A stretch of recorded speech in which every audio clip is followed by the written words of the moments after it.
கோவை மாவட்டத்தில் அந்த கோயம்புத்தூர் உருவானது அந்த குமாரசாமிங்கிற நூல் வந்து குமாரசாமியும் யவனகாவியம் எல்லாம் வந்து கோயம்புத்தூரில் வடவள்ளின்னு ஒரு பகுதியில் தான் வந்து அந்த நூலானது எழுதப்பட்டு பிரபலப்படுத்தப்பட்டது.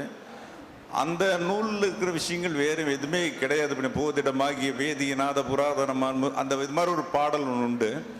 அந்த அற்புதமான நூலுக்காக வந்து ஏறக்குறைய தன் வாழ்நாளில் வந்து மிகப்பெரிய அளவுக்கு அதை பற்றி ஆராய்ச்சி செய்தவர் வந்து கோயம்புத்தூரில் வந்து குப்பகோணாம்புதூர் கே புதூரில் இருந்தக்கூடிய உயர்திரு கல்யாண சுந்தரம் அவர்கள். ஏறக்குறைய எனக்கு அவரை வந்து எனக்கு 72-73 வட்டத்துலேருந்தே எனக்கு தெரியும். அவரை ரொம்ப நாள் பழகியிருக்குன்னு அவர் கூட பழகியிருக்கோம். ஜோதிடத்தில் குமாரசாமியத்தில் அவர் தொடாத விஷயங்கள் எதுவும் கிடையாது. குமாரசாமி எப்படி படித்தா பொருள் கிடைக்கும் விட கிடைக்கும்னு சொல்லக்கூடியது அவர் தான் சொன்னார். ஒரு விஷயம் இப்படித்தான் அந்த பாட்டை பாடினா தான் பொருள் கிடைக்கணும் அப்படின்னு சொல்லி ஒரு விஷயத்தை சொன்னவர் வந்து கல்யாண சுந்தரம். அதனால் ஜோதிட நூல்லேயே அதை அடித்து அந்த நூலும் கிடையாது. அதில் நீண்ட கால சேவை செய்யணும் அப்படின்னு சொல்லி வாழ்த்தி அவர்களை வந்து மேடையில் வருமாறு வருக என்று கூப்பிடுகிறேன். அனைவருக்கும் வணக்கம். இங்கு அமர்ந்துள்ள ஜோதிட ஆசான்கள் அனைவருக்கும் என் முதற்கண் நன்றியை தெரிவித்துக் கொள்கிறேன். என் குருவாகிய என் தந்தை அவரை மிகவும் போற்றி பேசிய மருதமலை குருஜி ஐயா அவருக்கு நான் ரொம்ப கடமைப்பட்டிருக்கேன். அவருக்கு முதற்கண் வணக்கம் ஐயா.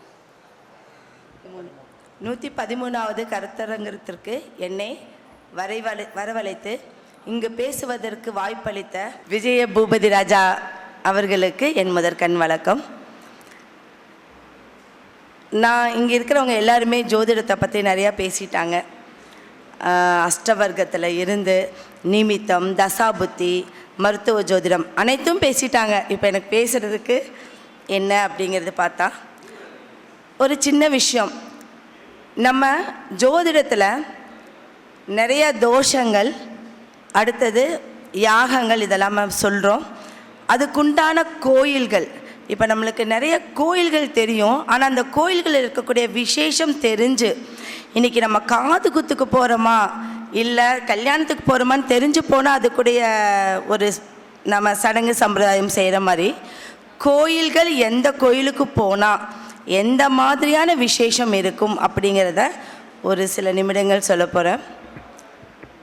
ஃபஸ்ட்டு நம்மளுடைய இந்தியாவிலேயே முதன்மையான ஒரு அமைப்பு நம்மளது புண்ணிய பூமி, கோயில்கள் அடங்கிய ஒரு புண்ணிய பூமி.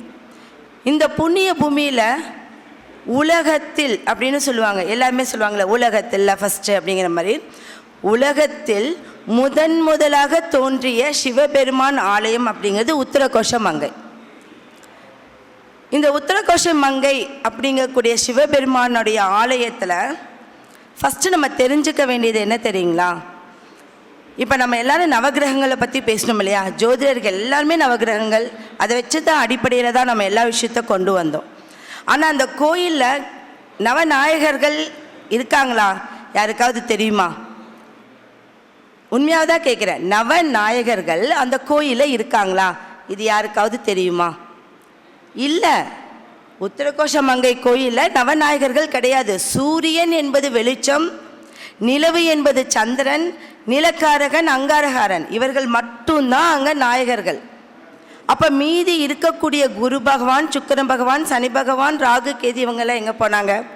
அப்போது அவர்கள் பிறக்கும் முன்பே அந்த கோயிலை உருவாக்கப்பட்டது. அப்போ அப்பேற்பட்ட ஒரு கோயிலுக்கு நம்ம போகிறது எவ்வளோ சிறப்பு ஏங்க. இப்போ நம்ம ஒரு ஜாதகத்தை சொல்கிறோம். நீங்கள் இந்த 4 கட்டத்தை வச்சு 4 கிரகங்களை வச்சு தான் நம்ம ஜாதகம் சொல்ல முடியுமா ஒருவருக்கு? அப்போ 9 கிரகங்களை வச்சு நம்ம சொல்கிறோம். அப்போ இந்த 9 நவகிரகங்களே இல்லாத கோயில் அப்போ எப்பேற்பட்ட கோயில் அது? அப்புறம் அதோடைய விசேஷம் அப்படின்னு பார்த்தீங்கன்னா 4 சதுர் யுகம், ஒரு 4 சதுர் யுகம் கொண்ட கோயில். யுகம் அப்படின்னா ஒரு யுகத்துக்கு 60,000 ஆண்டுகள். ஏன் இதை நான் வந்து உங்களை நல்லா தெரிஞ்சுக்க சொல்கிறேன்னா, இன்றைக்கி நம்மக்கிட்ட வர கஸ்டமர்ஸ்க்கு நம்ம ஒரு விரிவாக்கம் சொல்லணும். இந்த மாதிரியெல்லாம் நம்மளுக்கு தெரியும், இதையெல்லாம் நீங்கள் தெரிஞ்சுட்டு போங்கன்னு. ஒரு சதுர் யுகம் என்றால் 60,000. வருடம்.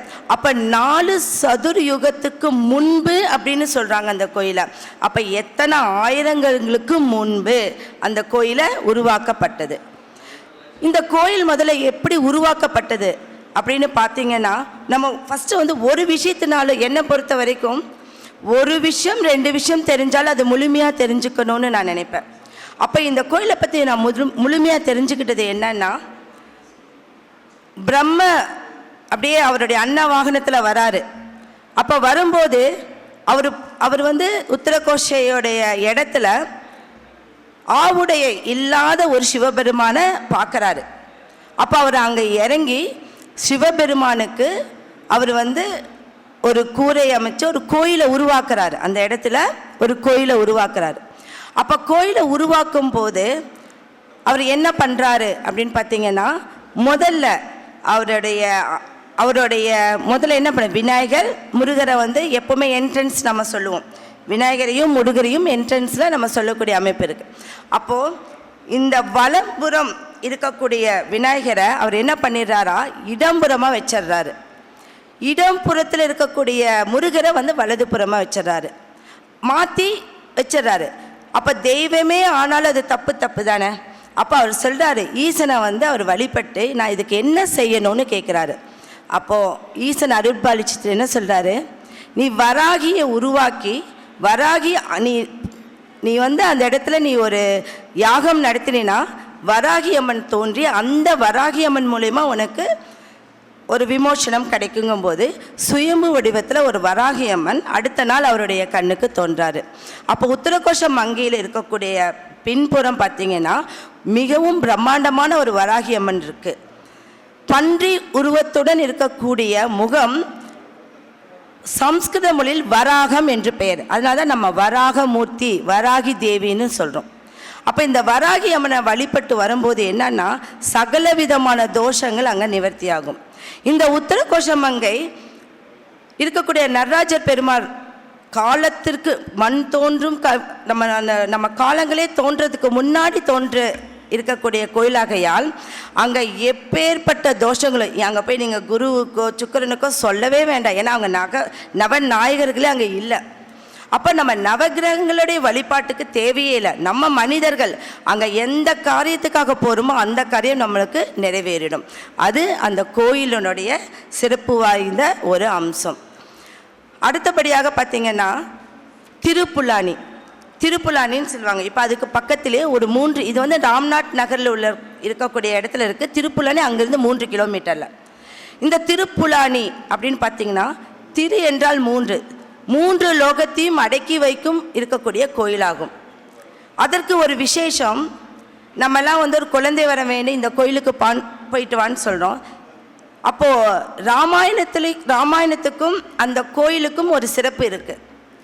தசரத ராஜா குழந்தை வரம் வேண்டி அவர் பாட்டுக்கு இலங்கைக்கு செல்கிறாரு.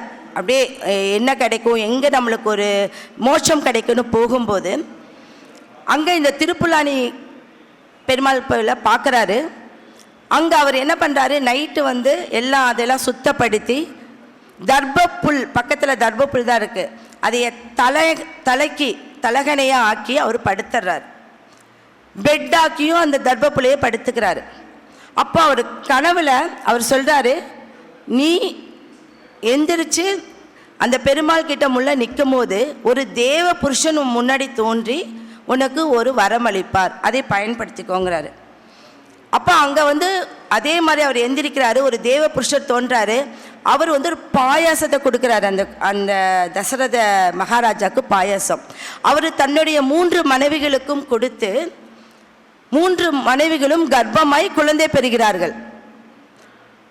ராமர், பரதன், சத்ருகன், லக்ஷ்மணன், இப்படி 4 குழந்தைகளும் அவருக்கு பிறக்குது. அப்போ குழந்தை பாக்கியம் அங்கே போனால் கடவுளாக நம்ம பார்க்கக்கூடிய ராமரே அங்கே பிறந்திருக்காரு, கடவுளே பிறந்திருக்காரு. அப்போ கடவுளை பிறக்க வைத்த ஒரு தாய், ஒரு தகப்பன் தாய், அதை விட மிகப்பெரிய கடவுள் இல்லையா? அப்போ அப்பேற்பட்ட ஒரு கோயிலுக்கு நம்ம மனிதன் போகும்போது எவ்வளோ பெரிய விசேஷங்க. அப்போ அந்த கோயிலில் இன்னொரு விசேஷம் என்னன்னு தெரியுங்களா?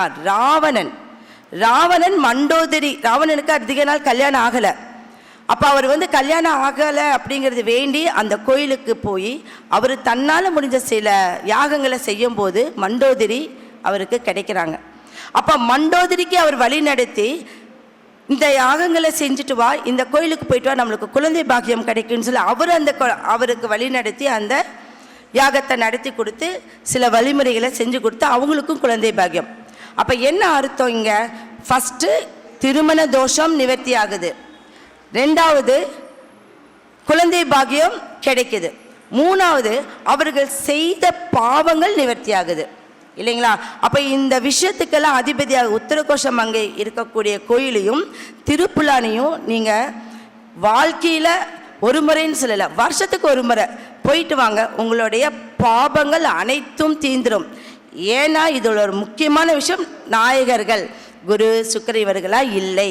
அப்போ அவர்கள் இருந்தால் தானே அதுக்குடைய பார்வை தோஷம் பரிவர்த்தனை இதெல்லாம் இருக்குது. அதெல்லாம் எதுவுமே இல்லாத போது நம்மளாம் அப்படியே ஃப்ரெஷ், அந்த ஃப்ரெஷ்ஷான அமைப்பை நம்ம அங்கேருந்து கொண்டு வந்துக்கலாம் அப்படிங்கிறது என்னுடைய கருத்து. அடுத்தபடியாக நான் வந்து சிம்பிளாக தான் சொல்லிகிட்டு இருக்கேன் ஒவ்வொரு கோயில்களை பற்றி. அடுத்தபடியாக சொல்லணும்னா தாடி கொம்பு, திண்டுக்கல் மாவட்டத்தில் இருக்கக்கூடிய தாடி கொம்பு எல்லாரும் போகிறாங்க. தேய்பிர அஷ்டமி, தேய்பிர அஷ்டமிக்கு சொர்ண ஆகாஷ்ண பைரவரை கும்பிட்டு வரணும். எதற்காக போகிறோம்? முதல்ல அந்த கோயிலில் என்ன விசேஷம் இருக்குன்னு தெரிஞ்சுக்கோங்க. ஃபஸ்ட்டு சிவன் ஆலயத்தில் மட்டுமே பைரவர் இருப்பார், இது எல்லாத்துக்கும் தெரிஞ்ச உண்மை. சிவன் ஆலயத்தில் மட்டும்தான் பைரவர். அப்போது முதலில் பெருமாள் ஆலயத்தில் பைரவர், அது சொர்ண ஆகாஷ்ண பைரவர் அங்கே இருக்கார். அப்போ நான் வந்து முதல்ல நிறைய இடத்துல சொல்லுவேன், தேய்பிர அஷ்டமி ஒரு வியாழக்கிழமையில் வந்தால் அது குபேர அஷ்டமின்னு சொல்லுவோம். அப்போ அங்கே பார்த்தீங்கன்னா தேய்பிர அஷ்டமியில் தான் அந்த சொர்ண ஆகாஷ்ண பைரவரை கும்பிட்டு வரும்போது எனக்கு தெரிஞ்சு நிறைய ஊர்களுக்கு நம்ம ஊர்கள்லேருந்து போகிறாங்க, போயிட்டு வரவங்களாம் நல்லா இருக்குங்கிறாங்க. என்ன அர்த்தம்னா மாறுபட்ட கருத்தாங்க. எங்கே இருக்கணும்னு இருக்க வேண்டிய இடத்துல அவர் இல்லாமல் பெருமாளுடைய ஆலயத்தில் அவர் வீற்றிருக்கும் போது ஒரு விசேஷம் இருக்கும். ஒரு மாறுபட்ட, எப்படி நம்ம கருமாறி உருமாறி இவங்களுக்கெல்லாம் வந்து நல்ல ஒரு பவர் இருக்கோ, ஏன்னா அவங்க மாறுபட்டவங்க, உடம்பு வேற தலை வேற, அந்த மாறுபட்ட கருத்துள்ளவங்களுக்கெல்லாம் ஒரு வித்தியாசமான ஒரு பவர் உண்டு. அதுக்கு நம்ம தெய்வங்களே சாட்சி. சிங்கம் உருவம் கொண்ட லக்ஷ்மி நரசிம்மர், பன்றி உருவம் கொண்ட வராகமூர்த்தி, இவங்கெல்லாம் வித்தியாசமான ஒரு உருவத்தை கொண்டவங்களுக்கெல்லாம் பயங்கர பலம். நம்மளுடைய ஆஞ்சநேயருக்கு இருக்கிற பலம் யாருக்குமே இல்லைன்னு சொல்லுவாங்க. இப்படி விசேஷமாக இருக்கக்கூடியதெல்லாம் மாறுபட்ட கருத்து ஒன்று தான். அதனால தான் சொல்லுவாங்க முன்னோர்கள், ஒரே மாதிரி போகாத, ஒரு வித்தியாசத்தை கொண்டு வா, உனக்கு நல்ல விஷயங்கள் நடக்கும்பாங்க. அப்படிப்பட்ட ஒரு அமைப்பு அந்த கோயிலில் உண்டு. அப்போ அந்த கோயிலுக்கு நீங்கள் போயிட்டு வரும்போது ஏன் தேய்பிரையில் போகிறாங்க அப்படின்னா, உன் மனம், உன் உடல், உன்னுடைய உழைப்பு எல்லாம் தேய்ந்து நீ அங்கே போய் வளர்பிரியாக ஆக்கிட்டு வரீங்க. எல்லாரும் என்ன சொல்கிறாங்க, எனக்கு நல்லா இருக்குது, நான் நல்லா வேலைக்கு போயிட்டுருக்கேன், எனக்கு வேலையே கிடைக்காம இருந்தது, பிஸ்னஸ் இப்போ நல்லா இருக்குன்னு சொல்கிறாங்க. அங்கே இன்னொரு முக்கியமான விஷயம், திருமணம். ரொம்ப நாள் திருமணம் கை கூடாமல், பொண்ணு மாப்பிள்ளை பார்க்க முடியல, மாப்பிள்ளை பொண்ணை பார்க்க முடியல. இவங்க ரெண்டு பேருமே வந்து பார்த்திங்கன்னா 30, 28, பெண்ணுக்கு வந்து 30 வயசு, ஆணுக்கு 34, இப்படிலாம் காலங்கள் தள்ளி போகுது. யாரை பார்த்தாலும் அவங்க வேண்டாம் வேண்டான்னு சொல்லுவாங்க. இப்படிப்பட்டவங்களை நிறைய வீட்டில் அப்படி இருப்பாங்க இல்லையா, அவங்கள அந்த தாடி கொம்புள்ள அந்த சொர்ண ஆகாஷ்ண பைரவர் கோயிலுக்கு கூட்டிகிட்டு போய் வியாழக்கிழமை சூரியோதயம் உதிக்கும் பிரம்ம முகூர்த்தத்தில் அங்கே ரதி மன்மதன் சிலைகள் உண்டு. உங்களுக்கு புரிஞ்சுதா? ரதி மன்மதன் சிலை. இந்த ரதி மன்மதன் சிலை அந்த இரு பார்வைகள் அவங்களுக்கு மாலை பாதத்தில் தான் மாலை போடுவாங்க. மாலை போட்டு அதை மாலையை மாற்றி போட்டால் அவங்க கல்யாண யோகம் நடைபெறும், அவங்களுக்குள்ள திருமண வெறுப்பெல்லாம் நீங்கி நல்ல ஒரு அமைப்பை உண்டு பண்ணும். அந்த கோயில் இருக்கக்கூடிய ஒரு விசேஷம், மயன் என்கிற ஒரு தேவ புருஷர், அவர் வந்து ஒரு தேவ புருஷர், அவர் தான் அந்த கோயிலுடைய விக்கிரகத்தை உருவாக்குனார். அப்போ அந்த தேவபுருஷன் அந்த விக்கிரகத்திலேயே உருவாக்கி அவருக்கு வந்து சாபத்தின் மூலியமாக கீழே வந்து அந்த தெய்வங்களெல்லாம் உருவாக்கிட்டு அவர் கிளம்பிட்டார். அதில் உருவாக்கப்பட்ட தன்வந்திரி சிலை இருக்கும், நீங்கள் என்ட்ரன்ஸ்லேயே பார்க்கலாம். இந்த தன்வந்திரி சிலைக்கு அமாவாசை அன்று அவங்க வந்து ஒரு லேகி அபிஷேகம் செய்வாங்க. இதெல்லாம் சின்ன சின்ன பாயிண்ட்டு தான். இதை தெரிஞ்சிட்டிங்கன்னா நீங்கள் உங்களுடைய கஸ்டமர்ஸ்க்கு நீங்கள் சொல்லலாம், எதுக்கு இந்த லேகி அபிஷேகம்? தன்வந்திரினா யார்? நோய் தீர்க்கும் மகா புருஷர். அப்போ அவருக்கு ஒரு லேகியங்கிறது வந்து மருந்து. அப்போ லேகிய அபிஷேகம் அங்கே செய்யும்போது அதை செஞ்ச அந்த அபிஷேகத்தை நம்ம வாங்கி, யாருக்கு தீராத ஒரு உடல்நிலை சரியில்லை, என்ன பண்ணாலும் டாக்டர்கிட்ட எங்கே போனாலுமே அந்த டாக்டர் வந்து உனக்கு ஒன்றும் இல்லைப்பான்னு சொல்கிறாங்க, அவங்களுக்கு இது நீங்கள் கொடுத்துட்டு வந்தீங்கன்னா கண்டிப்பாக இது வந்து அவங்களுக்கு ஒரு நல்ல மாற்றத்தை கொடுக்கும். அப்போ உங்களுடைய பரிகாரமாக இதை சொல்லலாம் இல்லையா, அந்த விசேஷத்தை நீங்கள் அவங்களுக்கு சொல்லலாம். அங்கே பழம்பெரு லக்ஷ்மி நரசிம்மர், லக்ஷ்மி நரசிம்மர்னா அவ்வளோ பழம்பெரு லக்ஷ்மி நரசிம்மர், அவரையும் நீங்கள் பார்த்துட்டு எப்பவுமே எந்த தெய்வத்தையும் எல்லாம் வந்து திருப்பதி வெங்கடாச்சலபதி மட்டும்தான் கால் பாதம் பார்க்க சொல்லியிருக்காங்க இல்லையா. நான் சொல்கிறது எல்லா கடவுளையும் கால் பாதம் பாருங்கள், அதுதான் உங்களுக்கு மிகவும் விசேஷமான ஒரு விஷயம். அப்புறம் நீங்கள் முகம் பாருங்கள். அப்போது அது வந்து அந்த லக்ஷ்மி நரசிம்மரும் அங்கே ஒரு வியக்கத்தக்க ஒரு அபூர்வத்தையும் நல்ல ஒரு ஆற்றலையும் உங்களுக்கு கொடுப்பா. நீங்கள் போயிட்டு வந்து ஒரு வாரத்திலே நல்லா இருக்குன்னு சொல்லக்கூடிய அமைப்பு இருக்குது. இது நான் கண்ட உண்மை தான். இது வந்து உங்கள் ஒரு பேச்சுக்காக நான் சொல்லலை. இந்த மாதிரி ஒரு கோயிலுக்கு இங்கே என்ன நடக்குது, நம்மளுடைய மாறுபட்ட கருத்துகள் மாறும், தோஷங்கள் நிவர்த்தி ஆகும், வீட்டில் சண்டை சச்சரவு. ஏன்னா அங்கே மன்மதன் ரதி இருக்காங்க. அப்போது வீட்டுக்குள்ளே மருமகள்னால சண்டை, மகனால சண்டை, ஒரு சண்டை இருந்துக்கிட்டே இருக்க அந்த கோயிலுக்கு நீங்கள் ஒரு வருஷத்துக்கு 2 முறை போயிட்டு வந்தீங்கன்னா நல்ல விசேஷம் உங்களுக்கு உண்டாகும். அடுத்தபடியாக பார்த்தீங்கன்னா கோவை மாவட்டத்தில் உள்ள அன்னூர் வழி சாலையில் கோயில் பாளையம்னு ஒரு இடம் இருக்குது. அங்கே காலேஸ்வரர் அப்படிங்கிற ஒரு ஆலயம். இந்த காலேஸ்வரர் நம்ம என்ன பண்ணுவோம், யமன் எல்லாத்துக்கும் ஒரு தோஷத்தை, பித்ரு தோஷம் எல்லா தோஷத்தையும் விளைவிக்கக்கூடியவர் யமன்னு சொல்கிறோம். அவரே அங்கே பார்த்தீங்கன்னா அவருக்கே ஒரு தோஷத்தை விளைவிக்கக்கூடிய இடமா அங்கே மாறுது.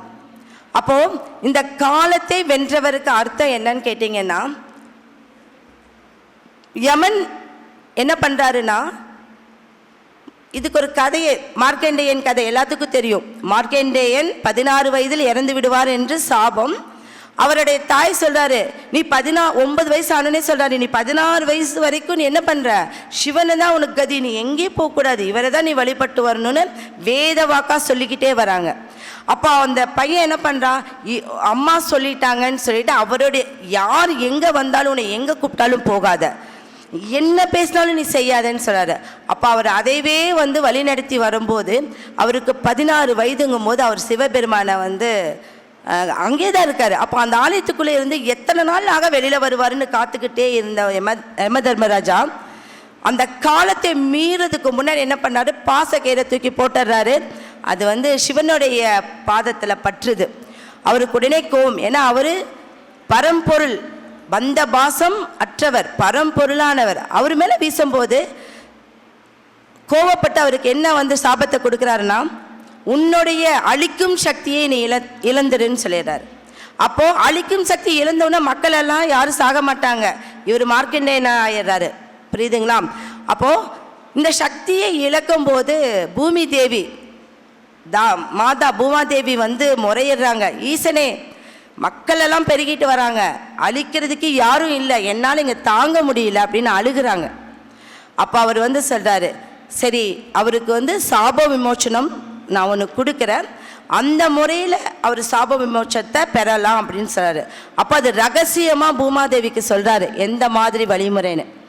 அதை வந்து அவரு காதில் ஓதுறாரு. இது வெளிப்பட்ட முறையில் சொல்லலை. அப்போ அவரு காதில் ஓடி அவர் என்ன சொல்கிறாரு, ஒரு இடத்தை தேர்ந்தெடுத்து அந்த இடத்துல அவருடைய கஜம் இருக்கு இல்லைங்களா, அதில் அடித்தா அங்கே ஒரே அடியில் தண்ணி வரணும், 2வது அடியில் தண்ணி வந்தால் அங்கே நான் இருக்க மாட்டேன்னு சொல்கிறார். அப்போ அவர் பயந்து அவ்வளோ உருகி வேண்டாரு, ஈஸ்வரா எனக்கு அதையும் அவர்கிட்டே கேட்குறாரு, நான் ஒரே அடியில் நீங்கள் அடிக்க சொல்லியிருக்கீங்கன்னு சொல்லி. அவர் நிறைய இடத்துக்கு அலையும் போது அந்த இடத்துல வந்து ஒரு இடத்த சூஸ் பண்ணுறாரு, அதுதான் கோயில்பாளையம் இடம். அங்கே ஒரே அடியில் அடிக்கும் போது என்ன ஆகுது, அது அப்படியே ஊற்று கிணறு அப்படியே நொர நொறையாக வருது, மணலும் நுரையும் வருது. அப்போது அவருக்கு வந்து தேவி இன்னொன்று சொன்னாங்க, என்ன பண்ணுறதுன்னு மறந்துட்டார். அப்போ அதையும் வந்து அவர் தெய்வ சக்தியில் மறுபடியும் யாகம் பண்ணுறாரு. பண்ணி கேட்கும்போது இந்த மணலாலையும் நுரையாலையும் உருவாக்கப்படுறது தான் சிவன். அதுதான் காலகாலேஸ்வரருடைய லிங்கம். அப்போ நுரையும் மணலும் சேர்த்து எப்படி உருவாக்குங்கிறது தான் அங்கே வந்து தெய்வ ரகசியம். இதை ரெண்டாலையும் உருவாக்கி சிவனை வழிபட்டு வந்து அந்த இடத்துக்கு நிறையா தோஷங்களை நிறைய தோஷங்கள் அங்கேருந்து போடணும் அப்படிங்கக்கூடிய ஒரு வரத்தையும் அங்கே பெற்றார்.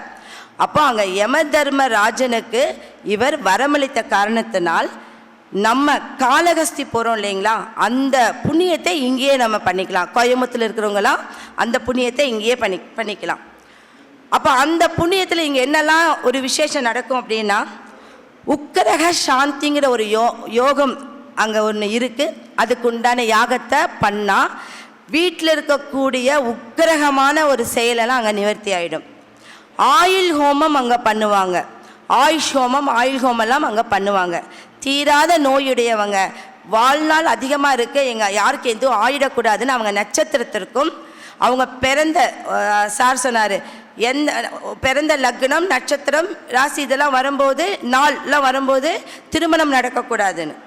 ஆனால் இந்த மாதிரி விஷயங்கள்லாம் கண்டிப்பாக அதுபடி தான் செய்யணும். அப்போ அவங்களுடைய நட்சத்திரத்துக்கு தான், அது வளர்பிறையில் வரக்கூடியதா, அவங்க திதி இதெல்லாமே பார்த்து தான் செய்யணும்.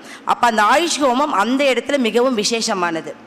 அடுத்தது பார்த்திங்கன்னா சண்டியப்த பூர்த்தி, சதாப்த பூர்த்தி, இந்த ரெண்டு விஷயமா சொல்லும்போது அவங்க 60ஆம் கல்யாணம் 80ஆம் கல்யாணம்லாம் அங்கே ஒரு மிகவும் விசேஷமாக இருக்கக்கூடிய ஒரு யாகத்தை அந்த இடத்துல நடத்துகிறாங்க. யம தர்மராஜருக்கே ஒரு விடிவளித்த காலங்கிறனால தான் அதுக்கு இவ்வளோ ஒரு பவர் உண்டு. பீமரத சாந்தின்னு சொல்லுவாங்க. பீமரத சாந்தின்னு சொல்லுவாங்க. இது வந்து நம்மளுடைய செயல்பாடு, நம்ம என்ன உழைச்சாலும் அதுக்கு பலன் கிடைக்கல அப்படிங்கிற செயல்பாட்டுக்கெல்லாம் இந்த ஒரு யாகத்தை பண்ணால் மிகவும் விசேஷமாக இருக்கும். இப்படி ஒவ்வொரு கோயிலுக்கும் ரொம்ப ரொம்ப தனிப்பட்ட விசேஷங்கள் உண்டு. அதுவும் மிகவும் அற்புதமாகவும் நம்ம ஆச்சரியமூட்டும் விதத்துலேயும் அந்த கோயில்களெல்லாம் இருக்குது. இது மாதிரி நிறைய கோயில்கள் நம்மளுடைய உலகத்தில் நம்ம வாழக்கூடிய, நம்மளும் கடல் கடந்துலாம் போய் பார்க்கவே வேண்டாம், நம்ம ஊருக்குள்ளேயே நிறையா பழம்பெரும் கோயில்கள் இருக்குது. ஃபஸ்ட்டு வந்து போகிறதுக்கு முன்னாடி அதனுடைய தல வரலாறு இதை தெரிஞ்சுக்குங்க. அதுதான் ஜோதிடர்களுக்கு மிகவும் முக்கியமான ஒரு பொருட்டு. இந்த தல வரலாறு தெரிஞ்சால் மட்டும்தான் நீங்கள் அதை உள்வாங்கி செயல்பட முடியும். சும்மா நம்ம பார்த்தோம் பிடிச்சோம், இந்த சாமி உனக்கு நல்லது செய்யுங்க போயிட்டு வா அப்படின்னு சொல்லக்கூடாது. இப்போ நான் சொன்ன மாதிரி சொல்லும் போது அவன் போகாதவன் கூட போவான், நம்பிக்கை இல்லாதவன் கூட நம்பிக்கையோட போவான். ஐயோ இவ்வளோ விசேஷம் இருக்கா. நான் சொன்ன பார்த்தீங்களா 4 சதுர் யுகம், அதுங்கிறது எவ்வளோ பெரிய விஷயம். அப்போ ஒரு யுகத்துக்கே 60,000 ஆண்டுங்கும் போது சதுர் யுகத்திற்கு முன்பு அப்படிங்கிறாங்க. அப்போ அங்கே ராமரே பிறக்கலை, கடவுளான ராமரே பிறக்கலை. அப்படிப்பட்ட கோயிலுக்கு வருஷத்துக்கு ஒரு முறையாவது நீங்கள் போயிட்டு வர்றது மிகவும் விசேஷம். அடுத்தபடியாக ஒரு சின்ன டிப்ஸு தான், வேறு ஒன்றும் இல்லை. திருமுருகன், இப்போ நம்ம இங்கே வந்து ஈரோட்டில் இருக்கோம், இங்கேருந்து கொஞ்சம் முன்னாடி இருக்கக்கூடிய திருப்பூர் டு அவினாசி ரோட்டில் திருமுருகன் பூண்டிங்கிற இடத்துல மாதேஸ்வரன் டெம்பிள், கேது பகவான் டெம்பிள். எல்லாரும் சொல்லுவாங்க, அப்போ நீ மாதேஸ்வரன் டெம்பிள், இந்த கேது பகவானுக்கு போயிட்டு அவன் பிரச்சனை தீர்ந்துடும். இப்படி சொல்லாதீங்க. கேது என்றால் என்ன? ஞானக்காரகன். கேது பகவான் அப்படிங்கிறவர் எங்கே இருக்காரோ அங்கே இருக்கக்கூடிய கிரகத்தை ஆக்குபை பண்ணிக்குவார். அப்போது அந்த இடத்துக்கு வந்து வெறும் கேதுக்கு சட்ட சிக்கல் வம்பு வழக்கு இது மட்டும் கிடையாது. அவர் எங்கே இருக்கார்? பரம்பொருளான மாதேஸ்வரன் டெம்பிளில் இருக்கார். அப்போ அந்த இடத்துல என்ன சொல்லணும் அப்படின்னா, உன்னுடைய வயசு இது வந்து நான் நிறையா பேர்த்துக்கு சொல்லி, நிறைய பேர் என்கிட்ட வந்து நல்ல ஒரு வந்தே எனக்கு நிறைய விஷயங்கள் வந்து சந்தோஷப்பட்டிருக்காங்க. எப்படின்னா, லோனுக்கு ஏற்பாடு பண்ணியிருப்பாங்க, லோன் கிடைக்காது, பேங்க்கில் அவங்களுடைய டாக்குமெண்ட்ஸ் சிக்கியிருக்கும், ஒரு பொண்ணு விவாகரத்து ஆகணும் ஆனால் ஆக முடியலை. இப்படி பிரச்சனைகள் அப்படின்னு வச்சுக்கோங்க, சீக்கிரம் தீரக்கூடிய பிரச்சனை, அது தீர மாட்டேங்குது. இந்த பிரச்சனைக்கு யாருக்கு பிரச்சனையோ அவங்களுடைய வயசு, இப்போ ஒரு 40 வயசு அவங்களுக்கு இருக்குது அப்படின்னா ரன்னிங் 41னா 41 தான் எடுத்துக்கணும். இந்த 41 வயசுக்குண்டான எலுமிச்சம்பழத்தை அவங்க மாலையாக கட்டி அந்த கோயிலுக்கு போய் கேது பகவானுக்கு போட்டு வந்தாங்கன்னா அதோடு அவங்களுடைய பிரச்சனை முடிஞ்சது. ஏன்னா எலுமிச்சம்பழம் என்பது சிட்ரிக்கு, அது வந்து நம்மளோட உடம்பை ஒரு சுறுசுறுப்பு வைக்கக்கூடிய தன்மை. இப்போ மயக்கம் போட்டு விழுகிறவங்களுக்கு என்ன சொல்கிறாங்க? முதல்ல குளுக்கோஸ் கொடு, அப்படி குளுக்கோஸாக கிடைக்கும், உடனே கிடைக்கக்கூடியது எலுமிச்சம்பழம். இந்த எலுமிச்சம்பழத்தை புழிஞ்சு கொடுப்பா, சாமி வந்தவங்களுக்கு என்ன சொல்றீங்க? எலுமிச்சம்பழத்தை தான் கொடுக்குங்க. எல்லாத்துக்குமே ஒரு நியூரோ பிரச்சனை தான். அது ரெண்டு விஷயமே வந்து கடவுள்னு கொண்டு வராதீங்க. அப்போ நம்மளுடைய உடம்புல நரம்புக்குண்டியான பிரச்சனையும் மன அமைதிக்குண்டான பிரச்சனையும் எலுமிச்சம்பழம். அப்போ அவனுடைய நீண்ட நாள் பிரச்சனையும் கஷ்டங்களையும் தீர்த்து அன்றிலிருந்து புதுசாக ஃப்ரெஷ் ஆகிடுவாங்க. நம்ம மெயின் சொல்ல வேண்டியது பாசிட்டிவ் எனர்ஜி. அந்த பாசிட்டிவ் எனர்ஜி எங்கெல்லாம் கிடைக்கும், எப்படியெல்லாம் கிடைக்கும்? இதுதான் நம்மளுடைய தாந்திரிகம், மாந்திரிகம் எல்லாமே. அப்போ அதில் எந்த எந்திரங்கள் போட்டாலும் அதில் பாசிட்டிவ் எனர்ஜி. இதுதான் என்னுடைய கருத்து. அப்போ அதை செஞ்சுட்டு 7 முறை, அது 7 நாள், 7 வாரம், 7 மாதம் எப்படி வேணாலும் வச்சுக்கலாம், போட்டு வாங்க. அந்த விஷயம் நடக்கலைன்னா நீங்கள் என்னுடைய நம்பருக்கே கூப்பிட்டு கேட்கலாம். அவ்வளோ பவர் இருக்குது. நான் நிறைய பேர்த்துக்கு அங்கே அனுப்பிச்சிருக்கேன். இப்படி பல விஷயங்கள் இருக்குது, நிறையா சொல்லிகிட்டே போகலாம். இத்துடன் உரையை முடித்துக்கொள்கிறேன்.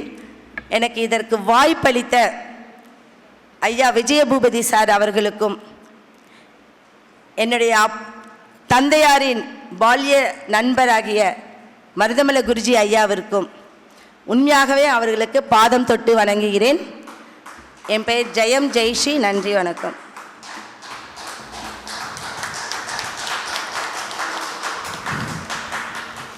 பார்த்தீங்களா, காலையிலேருந்து யாரோ பேசுனாங்க கைதட்டில். கோயிலை உத்தரகோசமங்கை கோயிலை பற்றி பேசுனதையுமே நான் உத்தரகோசமங்கை முதல் சிவன் பிறந்த இடம் தான். இப்போ எப்பவுமே இருக்கக்கூடிய இடம் உத்தரகோசமங்கை தான். அங்கே தான் வந்து ராவணனுக்கு கல்யாணம் நடந்தது. அந்த ராவணனுக்கு கல்யாணம் நடந்தோம் அங்கே தான். அதனால அப்படி ஒரு அற்புதமான ஸ்தலங்களை பற்றி ஒவ்வொரு விஷயங்களையும் பேசினாங்க. நான் நினச்சேன் நம்ம ஃப்ரெண்ட் அவர் கல்யாண சுந்தரம் அவருடைய பொண்ணுங்கிற போது நினச்சி என்னடா பேசுவாங்கன்னு நினச்சேன். அப்படியே கடலில் திறந்துட்டே இப்படி சின்ன வாய்க்கால திறந்துட்டா வெள்ளம் போகும், கடல் திறந்துட்ட மாதிரி நிறைய விஷயங்கள் படப்படன்னு பேசினாங்க. அவங்க வந்து இந்த ஜோதிடத்துக்கு கிடைச்ச ஒரு பொக்கிஷம் அப்படின்னு நினச்சிக்கலாம். நிறைய விஷயங்கள் சொல்கிறாங்க. ஜோதிடங்கள் நிறைய பேசுங்க, இன்னும் நாளுக்கு நாள் வளரும்னு சொல்லி வாழ்த்தி பொன்னாடை அணிவித்து மகிழ்கிறேன். ரொம்ப சந்தோஷம்.